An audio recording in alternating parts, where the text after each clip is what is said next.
അള്ളാഹുവിൻ്റെ നല്ല അടിമകൾ, അവർക്കാണ് ഇബാദുർ റഹ്മാൻ എന്ന് പറയുന്നത്. ഇബാദുർ റഹ്മാൻ എന്ന നല്ല അടിമകളുടെ ഗുണങ്ങൾ ഇങ്ങനെ പറഞ്ഞു വരികയാണ്. അവർ ഭൂമിയിൽ നല്ല നിലയിൽ നടക്കും, ജാഹിലീങ്ങളെ കണ്ടാൽ സലാം എന്ന് പറഞ്ഞുകൊണ്ട് ഒഴിഞ്ഞു മാറും എന്നൊക്കെ പറഞ്ഞിട്ട് അവസാനം പറയാണ്, വല്ലദീന യഖൂലൂന റബ്ബനാ ഹബ് ലനാ മിൻ അസ്വാജിനാ. അവർ ഒരു കൂട്ടരുമാണ്, അവർ ദുആ ചെയ്യും. അള്ളാഹുവിൻ്റെ നല്ല ആൾക്കാർ ദ്വാരക്കും, റബ്ബന ഞങ്ങളുടെ റബ്ബേ ഹബ് ലനാ ഞങ്ങൾക്ക് നീ ഓശാരമായി നൽകണമേ. ഹബ് ലനാ എന്നുള്ളതിൻ്റെ പഴയ മലയാളമാണ് ഓശാരം തരാൻ. പുതിയതെന്താന്ന് ഞാൻ പറയാം. മിൻ അസ്വാജിന ഞങ്ങളുടെ ഇണകളിൽ നിന്നും, വദുരിയാതിന ഞങ്ങളുടെ മക്കളിൽ നിന്നും, ഖുർറത അയുനിൻ കണ്ണിന് നനവ് നൽകണമേ, വജഅൽനാ ഞങ്ങളെ നീ ആക്കണമേ, ലിൽ മുത്തഖീന ഇമാമ മുത്തഖീങ്ങളുടെ ഇമാമാക്കണമേ എന്ന് ഇബാദുർ റഹ്മാൻ ദുആ ചെയ്യും. മക്കൾക്ക് വേണ്ടിയുള്ള ഏറ്റവും പ്രധാനപ്പെട്ട ഒരു ദുആയാണ് ഈ ദുആ. ഈ ദുആ സയ്യിദുനാ ഇബ്രാഹിം നബി അലൈഹിസ്സലാം നടത്തിയതാണെന്ന് അഭിപ്രായമുണ്ട്. മക്കൾക്ക് വേണ്ടിയുള്ള കുറേ ദുആ പരിശുദ്ധ ഖുർആനിലുണ്ട്. സക്കരിയ നബി അലൈഹിസ്സലാം ദുആ ചെയ്തത് സൂറത്ത് മറിയമിൻ്റെ ആദ്യത്തിലുണ്ട്.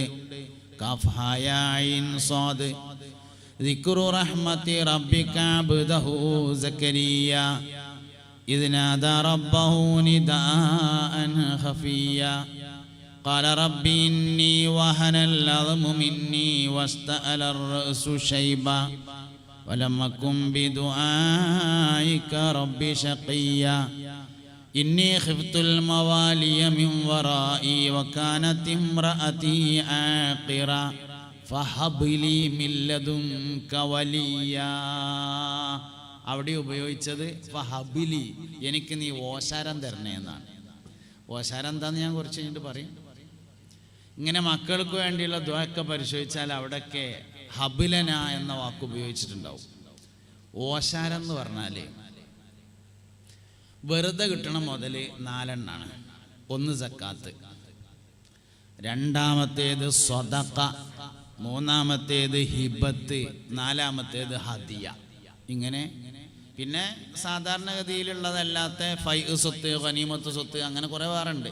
പ്രധാനമായും 4 എണ്ണാണ് വെറുതെ കിട്ടണ മുതൽ. ഒന്ന് സക്കാത്താണ്, അതിന് നിർബന്ധദാനം എന്നാണ് പറയുക. രണ്ടാമത്തേത് സ്വദഖയാണ്, അതിന് ദാനധർമ്മം എന്നാണ് പറയുക. മൂന്നാമത്തേതാണ് ഹിബത്ത്, അതിന് മലയാളത്തിൽ സംഭാവന എന്നാണ് പറയുക. നാലാമത്തേത് ഹദിയയാണ്, അതിന് സമ്മാനങ്ങൾ എന്നാണ് പറയുന്നത്. ഒരാളെ ബഹുമാനിച്ചുകൊണ്ട് അയാൾക്ക് എന്തെങ്കിലും കൊടുക്കുന്നതിനാണ് സമ്മാനം, ഹദിയ എന്ന് പറയുന്നത്. നല്ല വിചാരത്തോടുകൂടെ ഉദ്ദേശങ്ങൾക്കനുസരിച്ച് നൽകുന്നതാണ് ഹിബത്ത്. അതിൻ്റെ പേരാണ് ഓശാരം. സംഭാവന എന്നാണ് അതിൻ്റെ മലയാളം. സം എന്ന് പറഞ്ഞാൽ നല്ലതാണ്, ഭാവന എന്ന് പറഞ്ഞാൽ വിചാരം എന്നാണ്. അപ്പോൾ സംഭാവന എന്ന് പറഞ്ഞാൽ നല്ല വിചാരം. നല്ല വിചാരത്തോടുകൂടെ ചോദിക്കുന്നതും നല്ല വിചാരത്തോടുകൂടെ നൽകുന്നതുമാണ് സംഭാവന എന്ന് പറയുന്നത്. മക്കള് സക്കാത്തല്ല, മക്കൾ സ്വദഖയല്ല, മക്കൾ ഹിബത്താണ്, മക്കൾ ഹദിയയും അല്ല. ഹിബത്ത് എന്ന് പറഞ്ഞാൽ ആദ്യം അതിനെക്കുറിച്ച് മനസ്സിലാക്കിയാൽ തന്നെ വിഷയങ്ങൾ നമുക്ക് കുറച്ച് പിടുത്തം കിട്ടും. സംഭാവന എന്ന് പറഞ്ഞാൽ ഇപ്പം നമ്മൾക്ക് നമ്മളെ കണ്ണിയത്ത് ഉസ്താദ് പിന്നെ അറബിക് കോളേജിൻ്റെ അക്കാദമിയുടെ ബാത്റൂം ഒന്ന് പൊളിച്ച് നേരാക്കാൻ തീരുമാനിച്ചു എന്ന് വിചാരിക്കുക. പഴയതായപ്പോൾ ലീക്കൊക്കെ തുടങ്ങിയപ്പോൾ അതൊന്ന് നന്നാക്കി ടൈൽസൊക്കെ ഇട്ട് ഒന്ന് ഉഷാറാക്കാൻ വേണ്ടി തീരുമാനിച്ചു.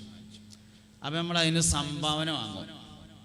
അപ്പം നമ്മൾ ഒരാളെടുത്ത്, നല്ലൊരു പൈസക്കാരനായ ഒരാളെടുത്ത് എന്നിട്ട് പറഞ്ഞു, നമ്മളെ കണ്ണിയത്ത് ഉസ്താദ് അക്കാദമിയുടെ ബാത്റൂം ഒന്ന് നേരാക്കണം എന്നുണ്ട്, അതിനെന്തേലും സംഭാവന തരണം എന്ന് പറഞ്ഞപ്പോൾ അയാൾ പറഞ്ഞു എന്ന് വിചാരിച്ചോളി, 1 കോടി ഉറുപ്പ്യ ഞാനാണ്ട് തരാമെന്ന് പറഞ്ഞാൽ അയാൾക്ക് സുഖമില്ല എന്ന് മനസ്സിലാക്കാമല്ലോ.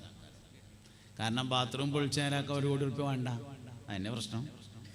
നേരെ മറിച്ച് ശംസുലുലമ അക്കാദമിക്ക് ഒരു പുതിയ ബിൽഡിംഗ് ഉണ്ടാക്കുന്നുണ്ട്, അതിനെന്തെങ്കിലും തരുമുണ്ടോ എന്ന് ചോദിക്കുമ്പോൾ 50 ലക്ഷം ഉറുപ്പ്യ ഞാൻ തരാമെന്ന് പറഞ്ഞാൽ ഓക്കെയാണ്. ഇതെല്ലാം മനസ്സിലാക്കണം. സംഭാവന എന്താണെന്ന് ഞാൻ പറഞ്ഞുകൊണ്ടിരുന്നത്. ഉദ്ദേശങ്ങൾക്കനുസരിച്ച് നൽകുന്നതിനാണ് സംഭാവന എന്ന് പറയാം. എന്താണ് ഉദ്ദേശം, വിഷയം എന്താണെന്ന് മനസ്സിലാക്കിയിട്ട് സംഭാവന, അതിനെക്കുറിച്ചൊരു നല്ല വിചാരമുണ്ടാകുമ്പോൾ നൽകുന്നത്, അതിനാണ് സംഭാവന എന്ന് പറയുന്നത്. മക്കൾ സംഭാവനയാണ്. എല്ലാ അമ്പിയാക്കളൊക്കെ ചോദിച്ചത് സംഭാവനയായിട്ടൊരു മകനെ തരണേ എന്നാണ്.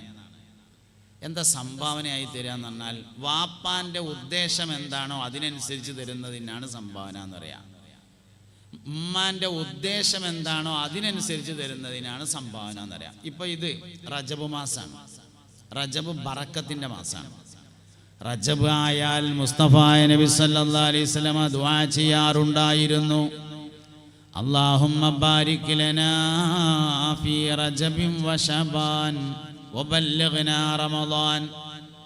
അല്ലാഹുവേ, റജബിലും ശഅബാനിലും ഞങ്ങൾക്ക് നീ ബറക്കത്ത് ചെയ്യണമേ, റമളാനിലേക്ക് ഞങ്ങളെ നീ എത്തിക്കണമേ. റജബ് ബറക്കത്തിൻ്റെ മാസമാണ്. എല്ലാ വിഷയങ്ങളിലും ബറക്കത്തുണ്ടാവും. ആയുസ്സിൽ ബറക്കത്തുള്ള ആൾക്കാരുണ്ട്, ആയുസ്സിൽ ബറക്കത്തില്ലാത്തവരുണ്ട്. എത്ര കാലം ജീവിച്ചു? 100 കൊല്ലം. എന്നിട്ടൊന്നുമില്ല, അങ്ങനത്തെവരുണ്ടാവും. എത്ര കാലം ജീവിച്ചു? 50 കൊല്ലം. എന്നിട്ട് എന്താ ചെയ്യാൻ ബാക്കിയുള്ളത്? അങ്ങനത്തെവരുണ്ടാവും. വളരെ കുറഞ്ഞ കാലം ജീവിച്ച ആൾക്കാർ ഒരുപാട് കാര്യങ്ങൾ ചെയ്തു, ഒരുപാട് കാലം ജീവിച്ചു, പക്ഷേ ജീവിതത്തിൽ കാര്യമായിട്ടൊന്നും ചെയ്തില്ല. അങ്ങനത്തെവരുണ്ടാവും. ദീർഘായുസ് കൊണ്ട് അനുഗ്രഹിച്ചവരുണ്ട്, ചെറിയ ആയുസ് കൊണ്ട് ബറക്കത്ത് കിട്ടിയവരുണ്ട്. ദീർഘായുസ് കൊണ്ട് ബറക്കത്തുണ്ടായ ആൾക്കുദാഹരണമാണ് മഹാനായ സയ്യിദുനാ സൽമാനുൽ ഫാരിസി റളിയല്ലാഹു അൻഹു. കഴിഞ്ഞ പ്രാവശ്യം മദീനയിൽ ചെന്നപ്പോൾ സൽമാനുൽ ഫാരിസി റളിയല്ലാഹു അൻഹുവിൻ്റെ പേരിൽ ഒരു ഈത്തപ്പനത്തോട്ടുണ്ട്. അത് കാണാനുള്ള അവസരം ഉണ്ടായി. മദീന ഇപ്പോൾ പഴയ മാതിരിയൊന്നുമല്ല, മുമ്പൊക്കെ മൂടിക്കെട്ടി പാത്തേച്ച് കയറുന്നു. ഇപ്പം എല്ലാം തുറന്നെടുത്തൊക്കെ കാണാനുള്ള അവസരമുണ്ട്. അങ്ങനെ സൽമാനുൽ ഫാരിസി റളിയല്ലാഹു അൻഹുവിൻ്റെ പേരിലുള്ള ഒരു തോട്ടം കാണാൻ വേണ്ടി പോയി. തോട്ടത്തിൻ്റെ അടുത്ത് തന്നെ മഹാനവറുകൾ ജീവിച്ചിരുന്ന ഒരു വീടിൻ്റെ അവശിഷ്ടമുണ്ട്. അതിൻ്റെ അടുത്ത് സൽമാനുൽ ഫാരിസി റളിയല്ലാഹു അൻഹു നിസ്കരിച്ചിരുന്ന പള്ളിയുടെ ഭാഗങ്ങളുണ്ട്. പള്ളി എന്നൊക്കെ പറഞ്ഞാൽ കുറച്ച് കല്ലിങ്ങനെ കൂട്ടി വെച്ചതാണ്. വീടും അതേമാതിരി തന്നെയാണ്. സൗദി ഗവൺമെൻറ് അതിന് ചുറ്റും മതിൽ കെട്ടിയിട്ട് കമ്പി വെയിലൊക്കെ വെച്ചിട്ട് ബോർഡൊക്കെ വെച്ചിട്ടുണ്ട് ഇപ്പോൾ പുതിയതായിട്ട്. അതിൻ്റെ അടുത്തൊരു തോട്ടമുണ്ട്. അതാണ് സൽമാനുൽ ഫാരിസി റളിയല്ലാഹു അൻഹുവിൻ്റെ തോട്ടം. ആ തോട്ടത്തിനൊരു താരീഖുണ്ട്. എന്താ താരീഖ്? സൽമാനുൽ ഫാരിസി റളിയല്ലാഹു അൻഹു പേർഷ്യക്കാരനാണ്. പേർഷ്യക്കാർ അഗ്നിയാരാധകരായിരുന്നു. നമ്മൾ മദ്രസയെ പഠിക്കുമ്പോൾ പഠിച്ചിട്ടുണ്ട്, നബിതങ്ങൾ ജനിച്ചപ്പോൾ സല്ലല്ലാഹു അലൈഹി വസല്ലം ഭൂമുഖത്തുള്ള വിഗ്രഹങ്ങൾ തലകുത്തി വീണു, സാവാ തടാകം വറ്റി വരണ്ടു. പേർഷ്യക്കാർ ആരാധിച്ചിരുന്ന അഗ്നികുണ്ഡം കെട്ടുപോയി. പേർഷ്യക്കാര് തീ ആരാധകരാണ്.